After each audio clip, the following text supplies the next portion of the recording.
Welcome to my channel. Hi guys, আমি আবহাই সরকার। এই ভিডিওটা দেখাবো কুয়ালালামপুর শহর। কুয়ালালামপুর শহর কীরকম পরিষ্কার পরিচ্ছন্ন দেখেন।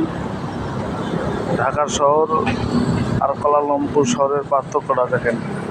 এখানে হাজার হাজার গাড়ি যাচ্ছে, কোনো হরেন নাই, কোনো সাউন্ড পলিউশন নাই। হরেন সারাদিনে আপনি একটা হরেনের শব্দ পাবেন না, ঠিক আছে? কাগজ তো দূরের কথা, একটা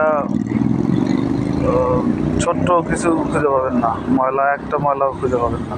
দেখেন কত ক্লিন রাস্তা, এবং গাড়িগুলো যাচ্ছে যে যার সাইড দিয়ে যাওয়ার কথা ঠিক সেই সাইড দিয়েই যাচ্ছে, এদিক সেদিক কোনো গাড়ি যাবে না।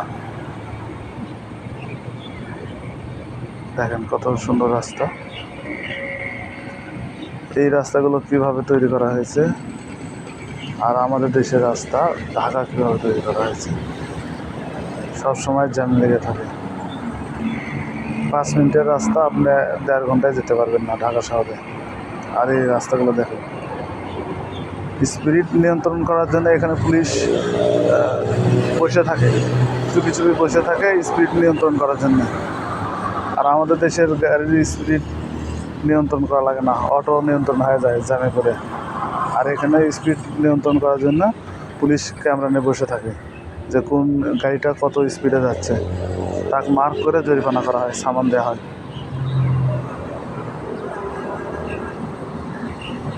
দেখেন কত সুন্দর ফ্লাইওভার, একটা শব্দ পাবেন না আপনি, সারাদিন গাড়িতে চড়ে ঘুরে বেড়াবেন, একটা হর্নের শব্দ পাবেন না। No sound pollution. This city is wonderful. হ্যাঁ দেখেন, দুই পাশে গাছ, সুন্দর পরিবেশ, মনোরম পরিবেশ। সকালবেলার ভিডিও এটা। বড় বড় বিল্ডিং।